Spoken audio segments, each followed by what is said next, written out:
다르게 좀 비참한 죽음을 다가오는 것 같습니다. 그러니까 마지막에 헛되고 헛되다 이런 말을 하게 되잖아요. 그래서 하나님이 주신 달란트를 자기만 위해서 사용할 것이 아니고 만인을 위해서 사용할 수 있는 그런 사람이 되어야 되겠구나 이런 생각을 하게 되었습니다. 네, 오늘은 열왕기상 10번째 솔로몬의 말년과 죽음으로 김치현 목사님께서 말씀해 주시겠습니다.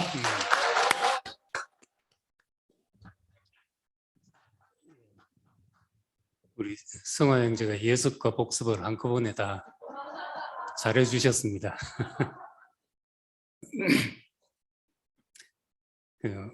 오늘 열왕기상 11장은 이제 솔로몬 이야기의 마지막입니다.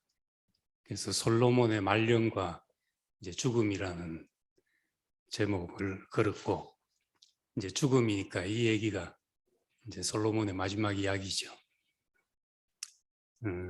지금까지 이제 그 솔로몬을 어쩌면 좀 새로운 눈으로 솔로몬을 봤습니다. 근데 우리가 텍스트만 정확히 읽어도 이것이 새로운 것이 아니고 우리 읽어낼 수 있는 이야기거든요, 다.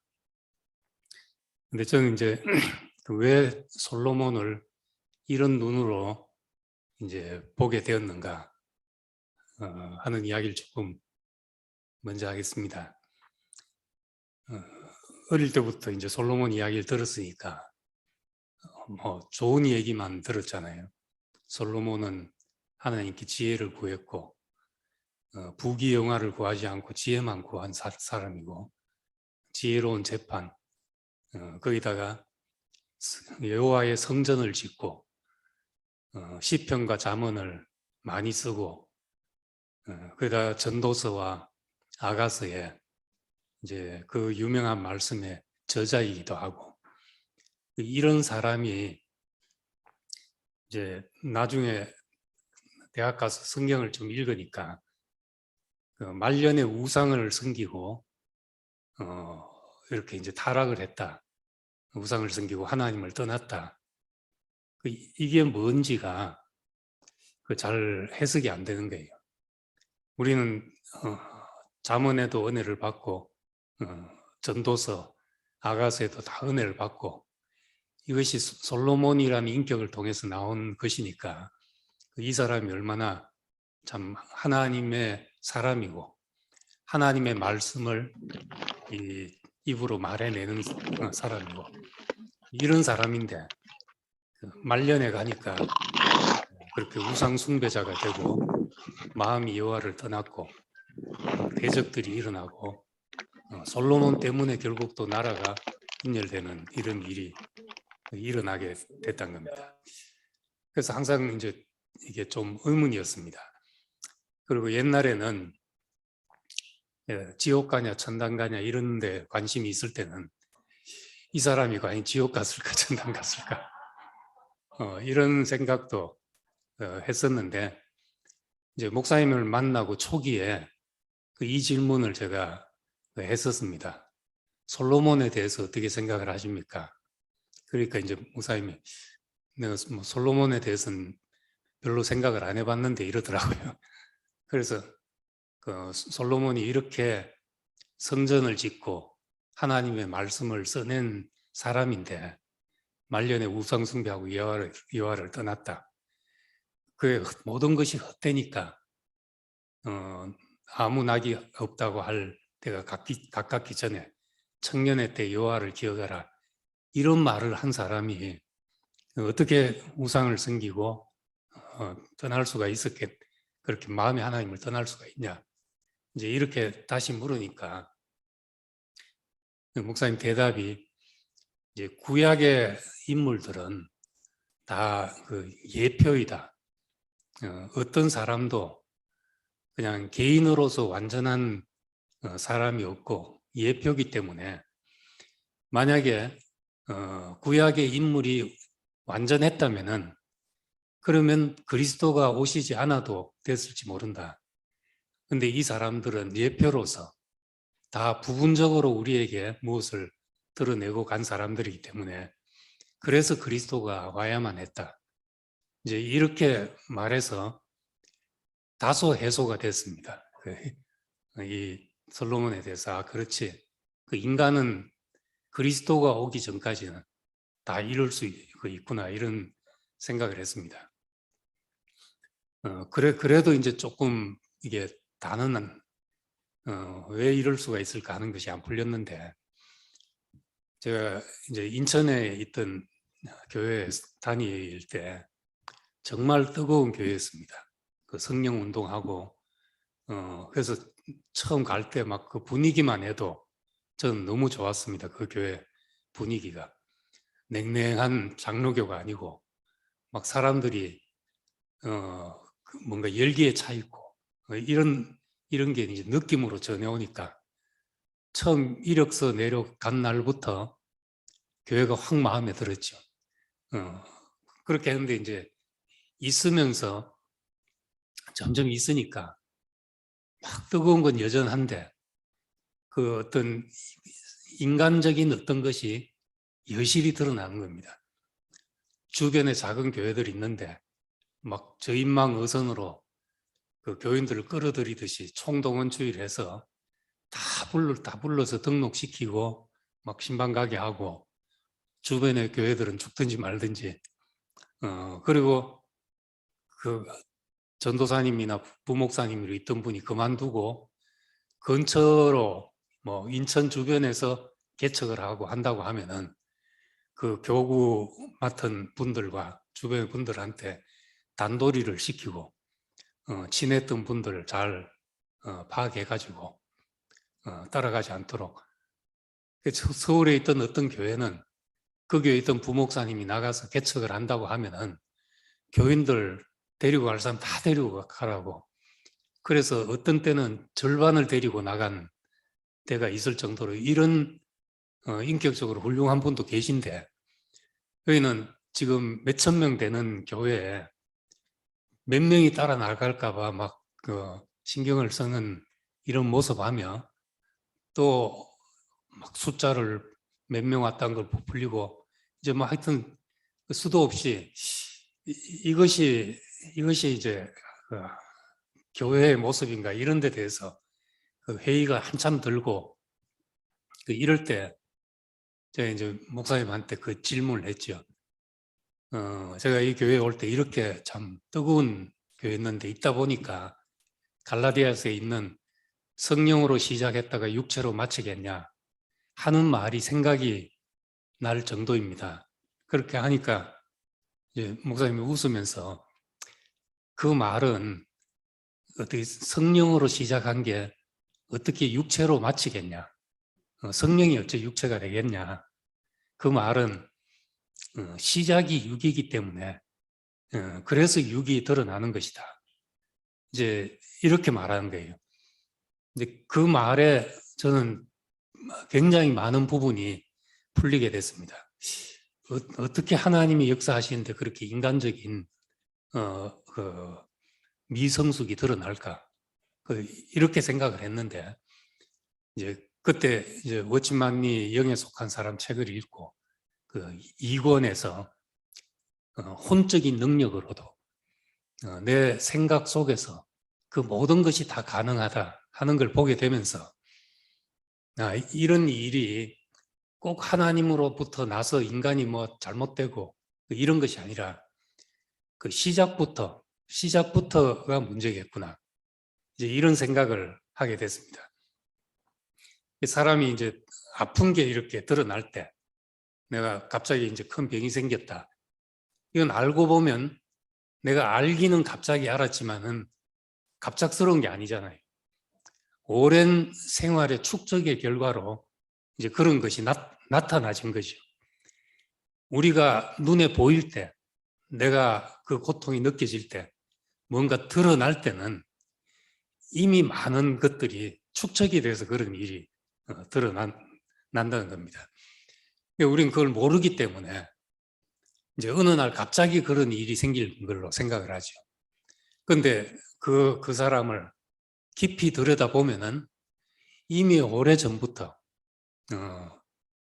그 병이 생길 수밖에 없는 생활 습관이 누적이 되어 왔는 거죠. 예, 그런 또 더 깊이는 유전자 속에 이미 그런 것이 있었는지도 모르고 그래서 이제 우리는 뒤늦게 알게 되는 겁니다. 솔로몬도 마찬가지로 그래서 이것이 잘하다가 말년에 가서 타락한 문제가 아니구나. 저는 이제 그렇게 생각을 하게 됐습니다.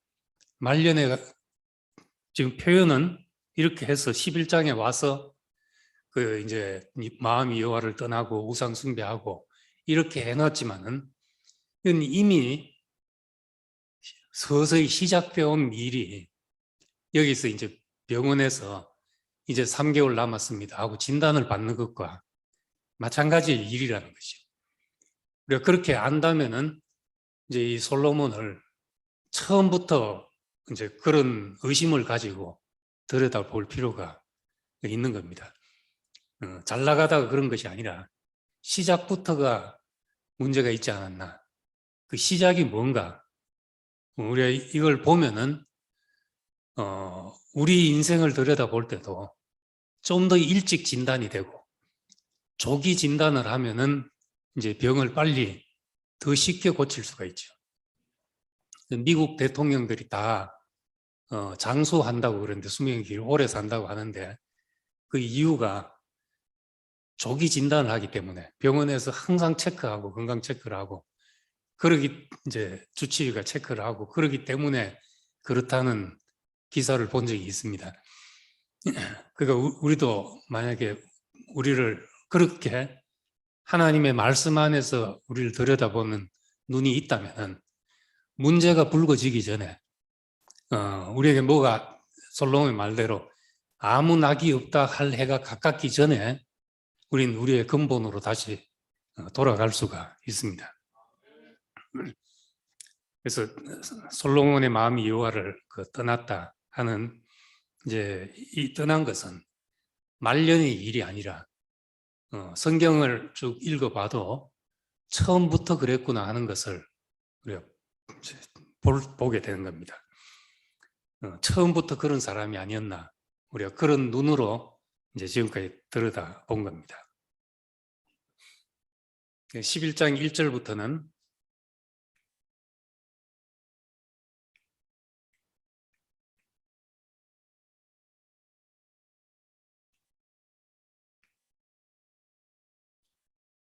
음,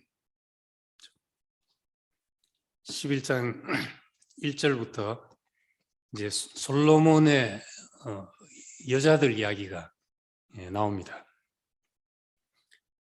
솔로몬 왕이 바로의 딸 외에 이방의 많은 여인을 사랑하였으니 곧 모압과 암몬과 에돔과 시돈과 헨 여인이라.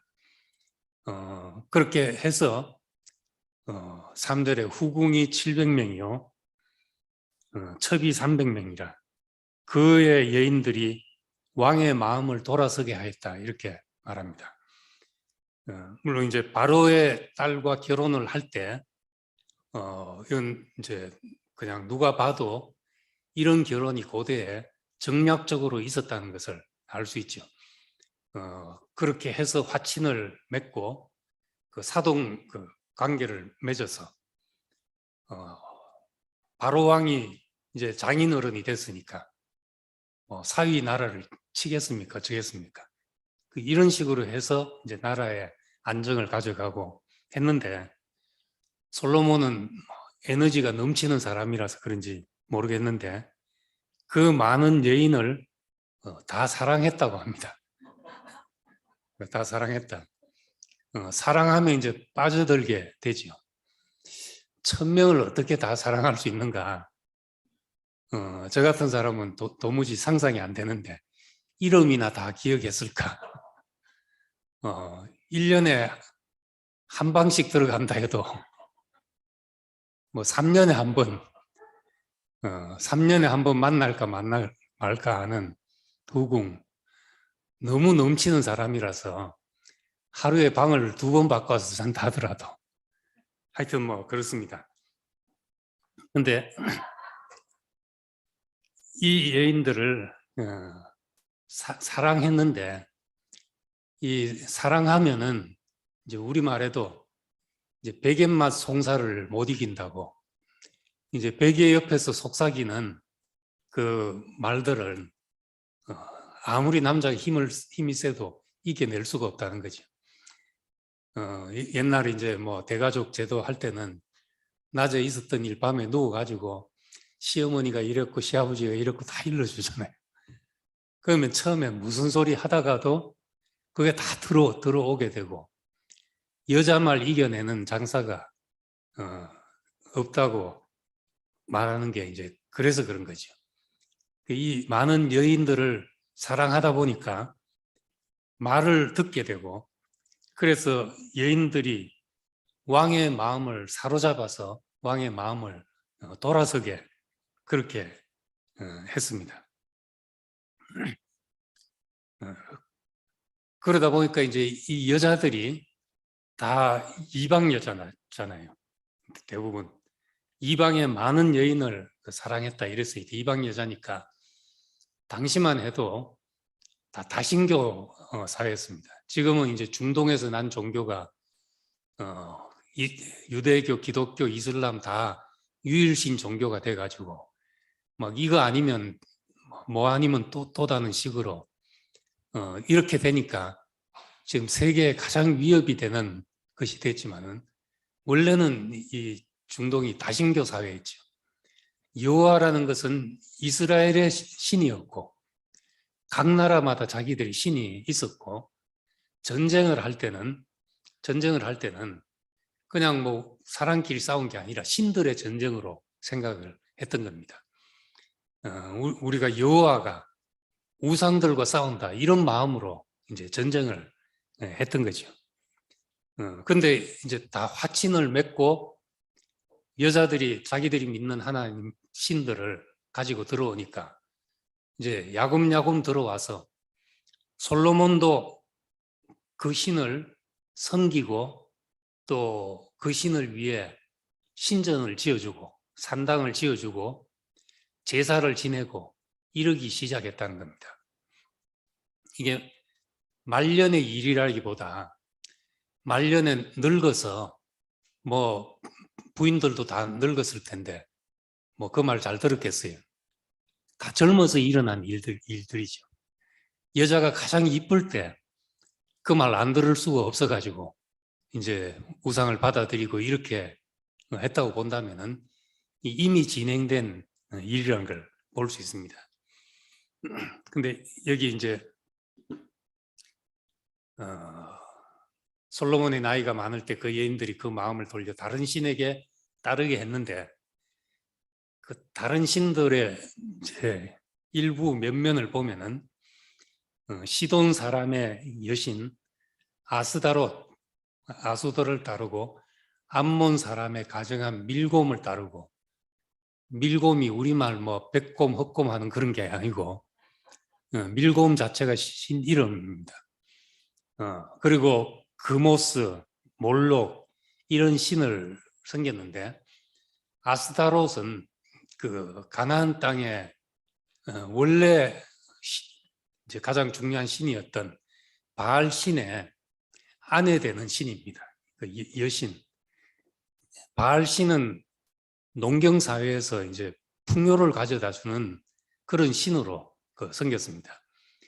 그 아스타롯은 이제 여자니까 다산의 신, 이 신을 섬기면 그 생산을 많이 하게 되고 자식이 번성하게 되고 이런 것을 믿는 것이니까, 이 아스타롯 신전에는 이제 그 창녀들이 그러니까 길거리에 돈 주고 있는 창녀가 아니라 종교 의식을 거행하는 거룩한 창녀들이 덕질거리는 신전이 아스타롯 신전이었죠. 그래서 호세아 보면은 호세아의 아내가 뭐 창녀인데 돈을 주고 사오고 하는 이야기가 나오잖아요. 내 아내를 사오라, 다시 찾아오라. 근데 이제 창녀가 된 고매를 어떻게 다시 찾아오냐? 이제 그것도 마찬가지로 그냥 돈 벌기 위해서 나간 창녀가 아니라 그 성창으로 어떤 종교 제의를 거행하는 이제 창녀로 그렇게 생각을 합니다. 그러니까 바알과 아스다롯 이것은 가나안 땅에 들어가니까 그 당시는 이제 농경 사회가 훨씬 잘 사는 사회였습니다. 유대인들은 유목민이었고 유목민들은 좋은 땅을 차지하지 못했기 때문에 양을 데리고 돌아다녔던 거죠. 땅이 좋으면 돌아다닐 이유가 뭐 있겠습니까? 정착을 하죠. 그래서 정착해서 사는 농경사회를 보니까 훨씬 잘 살거든요. 그래서 10정탐꾼이 들어가서 12정탐꾼이 들어가서 10정탐꾼이 기가 죽었을 정도로 뭔가 자기들보다 나은 문화와 그런 걸 가지고 있었으니까 거기에 가서 바알 신에게 현혹되는 것은 아주 자연스러운 일이었다고 생각할 수 있습니다. 우리는 이제 한국에 다 하나님이란 기독교란 이름 하에 하나님이란 이름을 숨기지만은 내용을 들여다보면 다 다르잖아요. 내용이. 기독교 장로회 같은 데는 이 민초들과 함께 고난을 함께 받는 하나님, 고난받는 백성을 돌보시는 하나님, 이런 하나님이라면은 순복음교회 가면은 내 영혼이 잘된 같이 내가 범사에 잘되고 내가 내 영혼이 잘된 같이 강건하고 범사에 잘되고 강건하기를 원한다. 이런 삼박자 축복을 주는 하나님. 내용이 다 다릅니다. 그런데 어디로 가게 되는가 하면은 영혼이 잘된 같이 범사가 잘되고 강건한 대로 사람이 몰리죠. 민중과 함께 고난받는 데는 사람들이 별로 안 가거든요. 그와 마찬가지로 엘로힘이나 엘이나 바알이나 사실 이름으로 구분되는 게 아니었습니다. 결과로서 구분되는 거니까. 그래서 바알을 섬기게 되고 바알의 여신인 아내인 아스다롯을 섬기게 되고 이것은 인간의 어떤 그 욕망, 인간의 탐심을 쫓아서 섬기는 그 우상이라는 것을 우리 쉽게 알 수 있고 쉽게 그럴 수 있다는 것도 이해할 수 있습니다. 근데 그 다음에 이제 모압의 가정한 그 암몬 사람의 가정한 밀곰, 모압의 가정한 그모스, 암몬 자손의 가정한 몰록을 위하여 이 가정한 신이라고 이름이 붙었잖아요. 왜 그렇게 이제 이 가정하다 또 다른데 그 사악한 신들 이것은 이 신들은 전부 다 인간을 신에게 바치는 그런 제사를 드렸던 신들입니다. 그런 제사를 드리게 했던 신들입니다.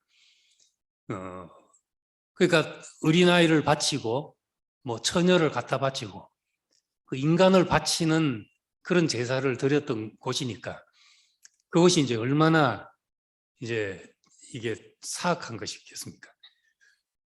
그래서 성경에 이제 지옥이라는 말이 신약 성경에 게헨나를 번역했는데 게헨나라는 말은 개흰놈 하는 말입니다. 그 흰놈의 골짜기란 말이죠. 이 흰놈의 골짜기 여기가 이런 신들에게 인간을 바치던 그런 제사 장소, 제사터였습니다. 그러다가 이제 이런 우상들이 이스라엘에서 이제 척결이 되고 하면서 나중에는 이제 쓰레기 소각장이 된 거죠. 게헨나가. 그 쓰레기 소각장을 지칭한 한 게 지옥불이라는 것으로 상징되는 것이었습니다. 이게 다 이제 우상 섬기던 곳이었는데, 그러면 이제 참 바알 신이 풍요를 준다. 그건 마치 내가 이 교회를 가면 삼박적 구원을 얻는다. 이래서 가는가 하고 비슷하다고 생각하면 이해가 되는데, 어떻게 그 인간을 바치는데 이런 신을 이제 섬기게 되는가? 사람이 어떤 심리로 이런 신들을 섬기게 되는가 하는 거죠. 인간은 인간은 이제 무지한 세계에 대한 두려움이 항상 있습니다. 그 모르는 것에 대한 두려움이 깔려 있죠. 그러면 이제 거기서 누가 안다 하고 나와가지고 이렇게 해라 저렇게 해라 하면은 마치 요즘 말로 가스라이팅을 당하는 것처럼 헤어나오기가 힘듭니다, 사람은. 그리고 그 무지 앞에서 내가 살자면은 충성을 바쳐야 되는 거죠. 자식이라도 바치는 것을 보여줘야 되고 사람이라도 바치는 것을 이제 보여줘야만 되기 때문에 이 인간의 무지와 어리석음이 이런 그릇된 신에 대한 충성심을 낳게 된다는 겁니다. 그래서 이제 우리가 지금은 이제 많이 깨인 시대에 살잖아요. 깨어 있는 시대에 사니까 지금 누가 와가지고 예를 들어서 네 아들을 바치라 그래야 너와 내 후손들이 뭐 어떻게 될 것이다 한다고 해도 우리가 뭐 아무리 그래도 거기에 기분은 나쁘지만은 거기에 동조할 사람이 없잖아요. 근데 이제 조금만 무지하면은 이게 가능해지는 거죠. 솔로몬 같은 지혜로운 사람도 가능해지는 것이 그것이 이제 종교의 힘이라는 겁니다. 그러니까 우리가 그 바울이 이제 사도행전에 보면은 너희는 모르는 것에 모르는 신을 뭐 스스 흠해하고 모르는 신의 이름을 붙이고 그렇게 섬기고 심지어는 모르는 신이라는 이름 같이 붙여놓고 섬기는 이런 무지 가운데 있었다. 근데 이제 그 여호와 하나님 예수 그리스도를 통해서 우리에게 밝히 자신을 드러내신 분 이제 이런 대로 이제 그 사람들을 복음 안으로 인도했죠. 그래서 이런 어떤 신본주의의 광기에서 우리가 해방된 것만 해도 이제 큰 축복임을 알게 되는 겁니다. 그래서 이 솔로몬이 1,000마리 번제를 드렸고 여호와의 전을 짓고 해마다 3번씩 번제를 드리고 제사를 드리고 이랬던 사람이 어떻게 우상을 섬기기 위해서 산당을 짓고 제사를 지내고 이 신들에게 제사를 지냈다는 말은 사람을 잡아 갖다 바쳐서 불태우는 그 제사를 지냈단 말인 겁니다. 어떻게 이제 이런 사람이 될 수 있었는가 하는 거죠. 솔로몬이 말년에 우상을 섬김으로써 그 마음이 여호와를 떠나게 됐다 하는 이야기는 우리 신약 안에서 본다면은 바울은 골로새 3장 5절에 그렇게 말합니다. 모든 우상은 탐심이다. 우상 숭배와 이런 것을 너희가 버리라 했는데 탐심이 곧 우상 숭배다. 그렇게 이야기를 합니다. 그 본질은 탐심이라는 거죠. 내가 살아야 되겠다든지 내가 잘 돼야 되겠다든지 이런 탐심인데 탐심이라는 것은 만족할 줄 모르는 욕심이잖아요. 만족할 줄 모르는 욕심. 우리에게 주신 어떤 것, 하나님이 우리에게 주신 것에 만족한다면 내가 탐할 것이 없고 내가 부러워할 것이 없으면 유혹받을 일이 없습니다. 내가 하나님이 내 인생에 허락하신 것으로 내가 무엇도 부럽지 않다는 사람은 무엇에도 유혹이 되지 않는 거죠. 근데 뭔가 항상 사람은 나한테 더 있어야 되고 더 필요하고 이런 것 때문에 유혹을 받게 되는 거죠. 그러다 이제 속히 구하려고 하면 잠언에도 속히 구하려고 한 자는 형벌을 면치 못한다. 이자를 뭐 한 41년에 40불 준다. 대박이다 하고 가는 경우는 우리가 상식적으로 생각하면 그런 경우는 없다 생각을 해야 되는데 그 되면 어디냐 하고 가면은 다 속히 보하려고 하다가 망하는 것이 되고 만다는 거죠. 그게 다 이제 탐심에서 비롯되는 이런 겁니다. 솔로몬을 보면 처음부터 여호와는 크시니 내가 큰 성전을 지어야 되겠다 한 것부터 많은 아내, 많은 은금, 많은 병마, 이것이 이제 하나님의 말씀 신명기 17장만 제대로 알았어도 왕의 길이 아니라는 것을 알았어야 되는 거지. 그래서 이제 솔로몬이, 하나님이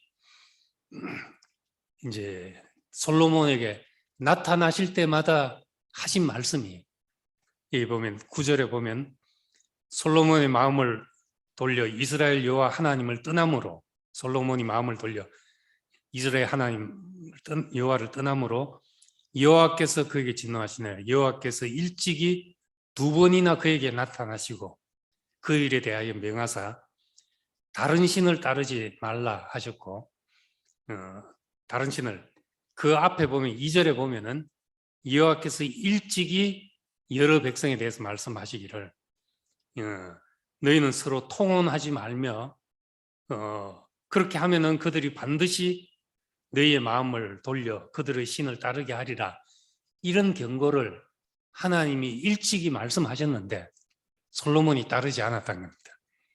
9절에서도 일찍이 2번이나 나타나서 말했는데 병마를 많이 두지 말며 은금을 많이 두지 말며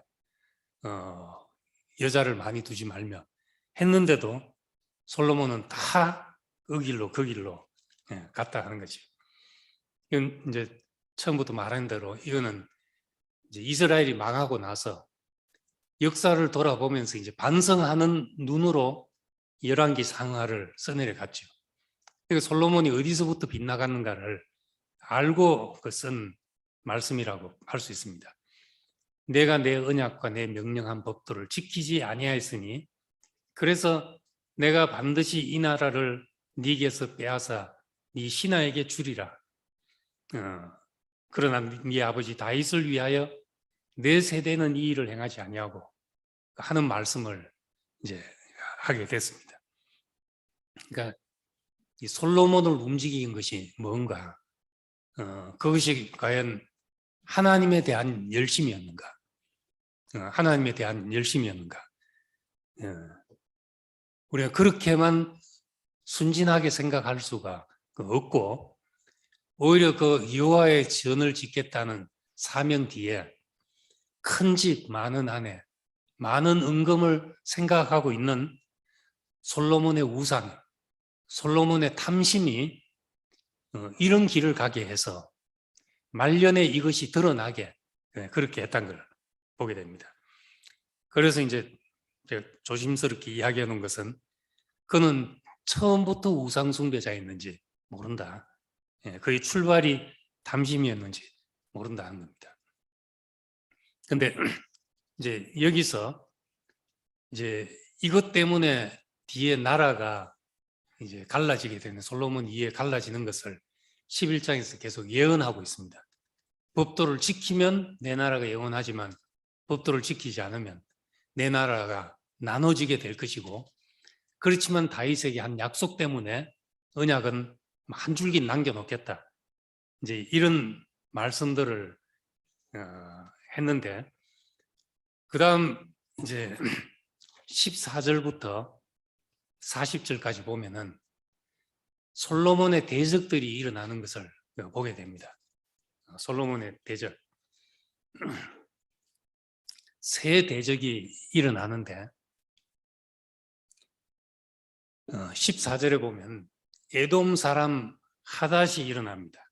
하닷. 그리고 23절에서는 엘리야의 아들 르손이 일어나고 26절에서는 솔로몬 신의 느밧의 아들 여로보암이라는 이 세 솔로몬의 대적이 일어나는 것을 이제 11장에 기록하고 있습니다. 근데 조금 여기 이제 자세히 들여다볼 필요가 있는데, 하나는, 한 가지는 14절에서도 그랬지만 여호와께서 에돔 사람 하닷을 일으켜서 솔로몬의 대적이 되게 하시니, 그다음 23절에도 보면은 하나님이 또 엘리야의 아들 르손을 일으켜 솔로몬의 대적자가 되게 하시니, 그다음에 그 26절에는 이제 솔로몬의 신하 여로보암이 손을 들어 왕을 대적하는데, 이것을 뒤에 보면은 손을 들어 대적하는 것을 선지자 아히야가 와서 솔로몬에게, 이 여로보암에게 하나님이 이렇게 말씀하신다고 어떤 말씀을 불어 넣어 가지고 하니까, 이 세 대적의 공통점이 뭡니까? 하나님이 일으키신 대적이죠. 하나님이 일으키신 대적. 그냥 우연히 발생한 것이 아니다 하는 것을 얘기하고 있고, 또 한 가지는 에돔 사람 하닷이 왜 솔로몬을 대적하게 됐는가? 다윗 왕 때부터 있었던 일에서 시작이 된 것이죠. 다윗이 요압을 시켜서 에돔에 가서 에돔을 칠 때, 거기서 에돔 사람을 죽였는데 남자를 다 죽이고, 남자를 다 죽이기 위해서 6개월간 거기 머물렀다. 씨를 말렸다는 거잖아요. 6개월간 남자는 다 죽였으니까, 하루 이틀이 아니고 6개월 그랬으니까 씨를 말렸는데, 그 씨를 말리는 데서 살아남은 사람이 이제 이 하닷은 그때 이제 왕의 아들, 왕의 자손으로서 아기 하나가 그 아버지 신하 중에 에돔산과 면목과 함께 도망해서 이집트로 도망을 가서 겨우 살았다는 거죠. 그 이집트로 갔는데 이제 왕자인데, 망한 나라의 왕자가 가서 했는데, 바로 왕의 눈에 띄어가지고 바로 왕이 이 아이를 극진하게 키우고 양육하고 해가지고 뭐까지 됐는가 하면은 바로의 와이프의 여동생을 이 하닷의 아내로 줬다는 겁니다. 그 하닷은 뭐가 됐습니까? 바로하고 동서지간이 된 것이죠. 동서지간이 돼서, 그래서 애굽에서 잘 살 수 있었는데, 거기서 계속 살지 않고 바로에게 이르되, 바로에게서 다윗이 죽은 것을 듣고 나서 내가 내 조국으로 돌아가야 되겠습니다 하고 바로한테 이야기하니까, 내가 너한테 이래 잘해주는데 뭐가 부족해서 갈라 하냐 하니까, 이제 무조건 가야 되겠습니다. 가서 그때부터 한 원수가 어느 정도겠습니까? 자기 가족이 아니라 자기 민족의 씨를 말린 이 다윗 가문에 대해서 철천지 원수 아니겠습니까? 그래서 이제 다윗이 죽고 나서 가서 솔로몬을 계속해서 괴롭히고 대적이 됐다는 거죠. 그 다음에 이제 나오는 대적은 엘리아다의 아들 르손인데, 이건 이제 다른 나라의 신하였는데, 이것도 역시 다윗이 이 나라를 치는 바람에 왕도 죽고 다 죽었는데, 이 신하가 다메섹으로 도망을 가서 거기서 이제 왕이 돼서 다메섹 왕, 다른 이름으로는 수리아의 왕이 돼가지고 거기서 솔로몬을 대적하는 왕이 됐습니다. 그 지도를 보면 다메섹은 이스라엘 북쪽에 있었고, 그러니까 에돔은 동쪽에 있었습니다.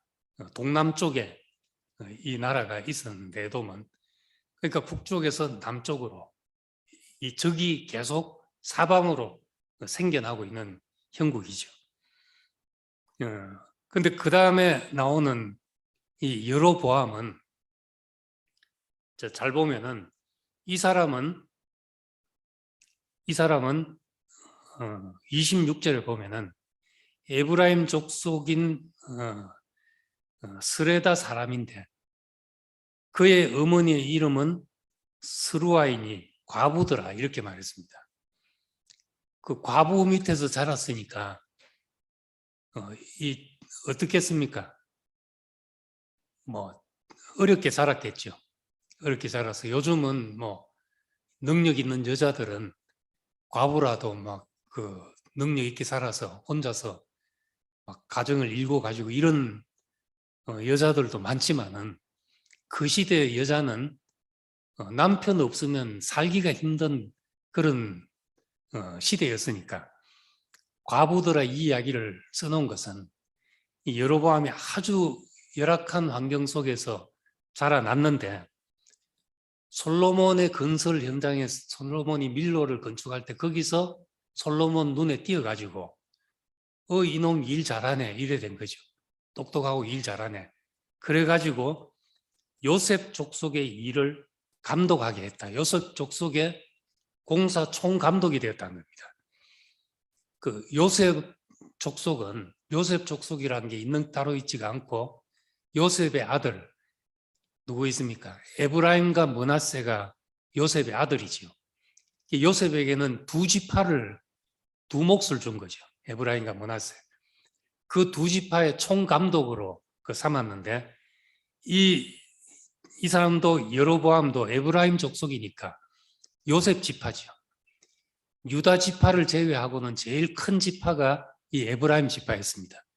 거기서 이제 반란의 싹이 튼 거죠. 그런데 이 사람은 이제 솔로몬의 신하가 돼서 일을 했는데 자기가 왕이 될 생각을 한 사람이 아니었습니다. 그런데 어느 날 들판에 있는데 선지자 아이야가 길에서 그를 만나서 29절에 보면 길에서 그를 만나서 아이야가 이 여로보암을 붙잡고 자기가 입었던 옷을 벗어가지고 12조각을 찢어가지고 10조각을 이 여로보암에게 주면서 하나님이 이 나라를 이렇게 찢어가지고 10지파를 너에게 맡길 것이다. 이런 이야기를 했습니다. 이 이야기를 들었을 때 여로보암의 심정이 어땠겠습니까? 여러분 같았으면은 이야 드디어 쾌재를 불렀겠습니까? 큰일 났구나 했겠습니까? 아마도 여로보암이 생각지도 못했던 선지자의 이야기를 들었던 거죠. 그렇게 듣고 있었는데 근데 이제 여로보암에게 아이야 선지자가 설명을 합니다.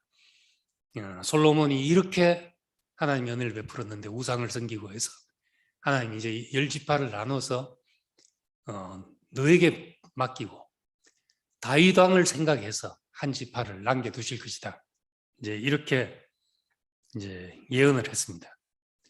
그런데 그 다음에 보면은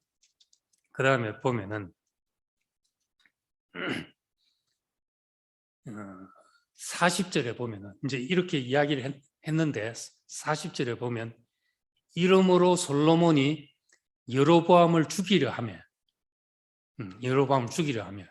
여로보암이 일어나 애굽으로 도망하여 했습니다. 지금 10지파를 너한테 맡길 것이다 하는 것은 사람들 다 모아놓고 한 이야기가 아니라 길에서 누구 이야기했습니까? 아이야 선지자와 여로보암 둘이 한 이야기죠. 둘이 한 이야기인데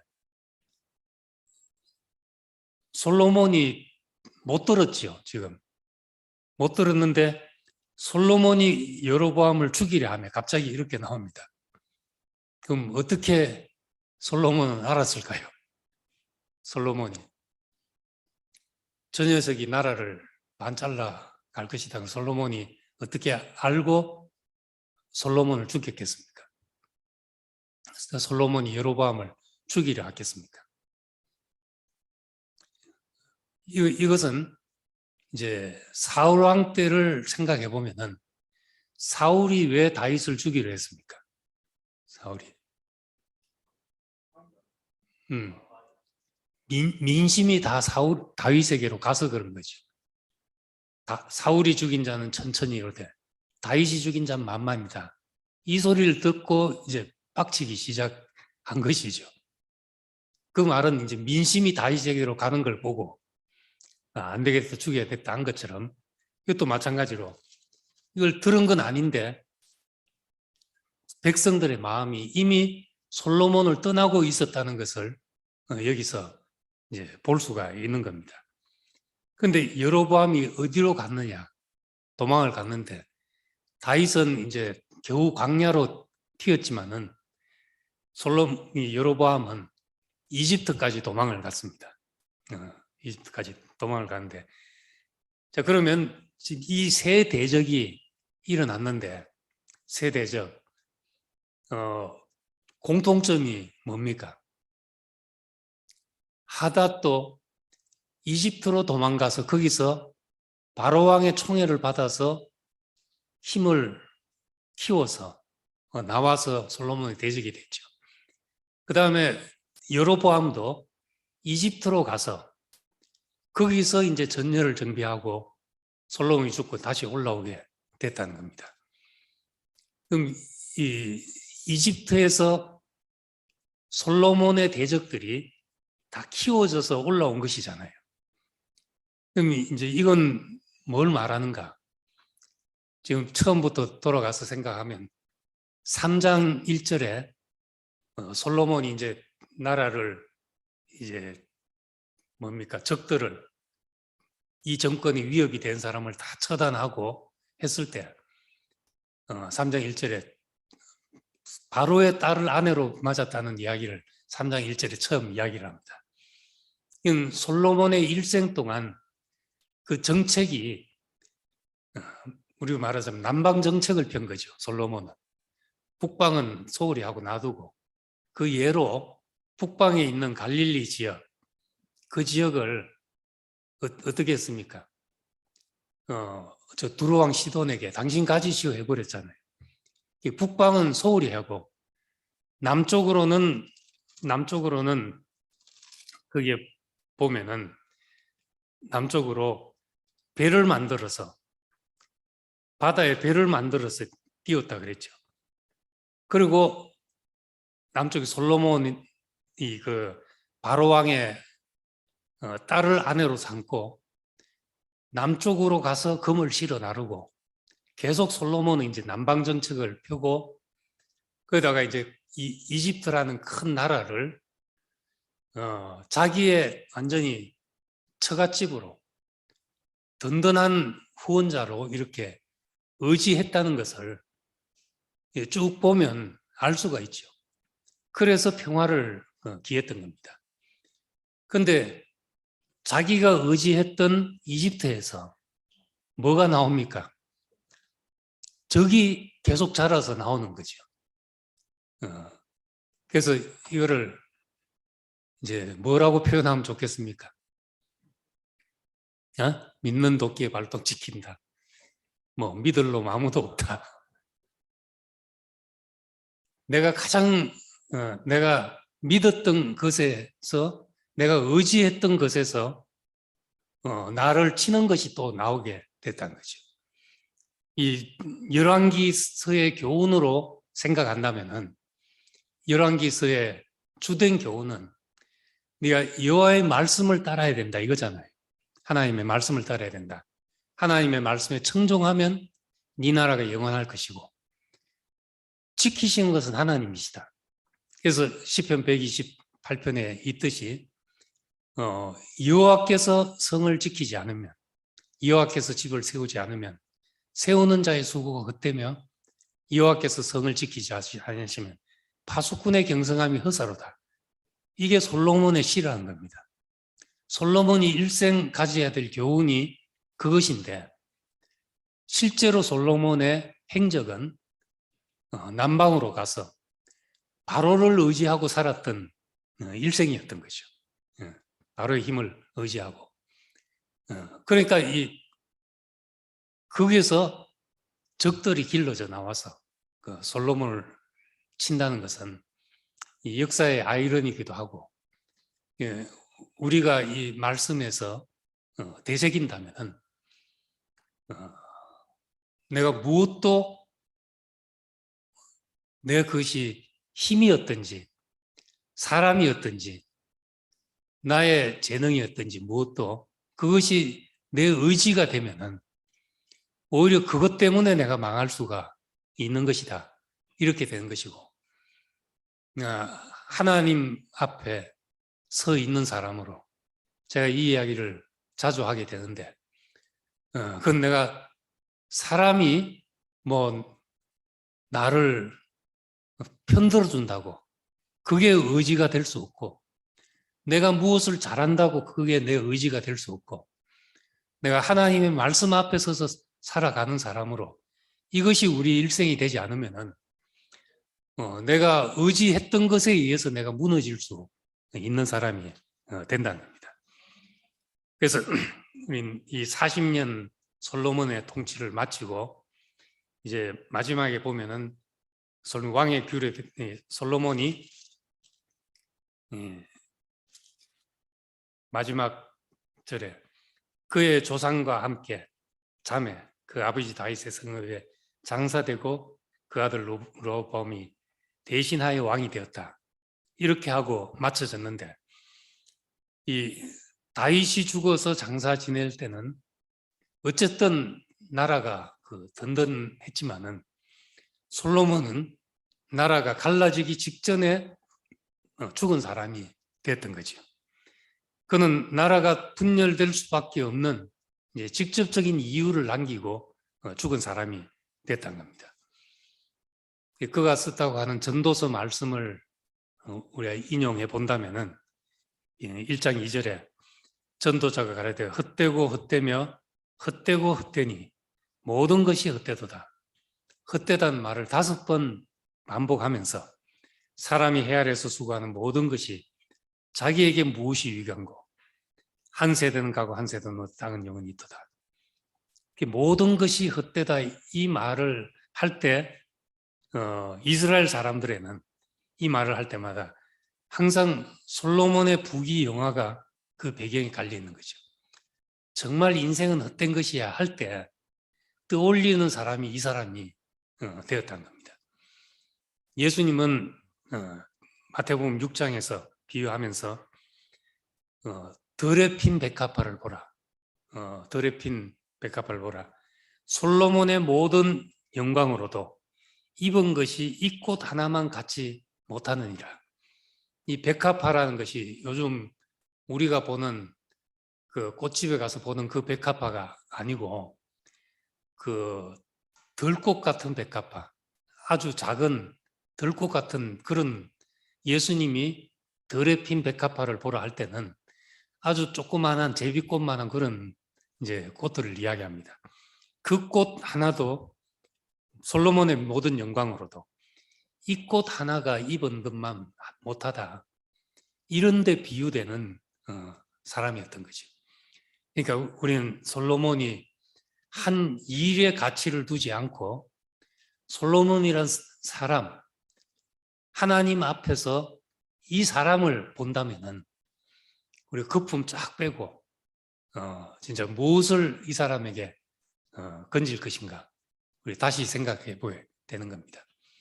그래서 솔로몬이 이루었던 것은 그건 다시 자기에게 부메랑이 되어 돌아오고 내가 의지했던 이집트는 내가 의지했던 애국은 내 적들이 길러져 나오는 곳이 되었다.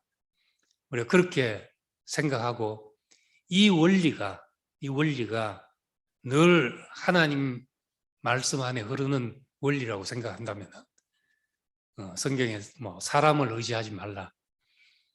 너무 믿지도 말고 또 뭐 너무 그렇다고 안 믿는 것도 아니지만은 내가 무엇을 의지하는 순간 그게 내 우상이 되고 나를 넘어지게 하는 것이 될 수 있다는 겁니다. 그래서 우리에게 남는 것은 하나님 앞에서 내가 누구냐 하는 그것만 남고 하나님 앞에서 있는 그 인생 그 위치가 내 인생의 영원한 만족이 된다면 무엇에도 내가 탐할 것이 없고 무엇에도 유혹받을 것이 없는 사람으로 살게 될 줄 믿습니다. 솔로몬 이야기는 여기까지 하겠습니다. 감사합니다.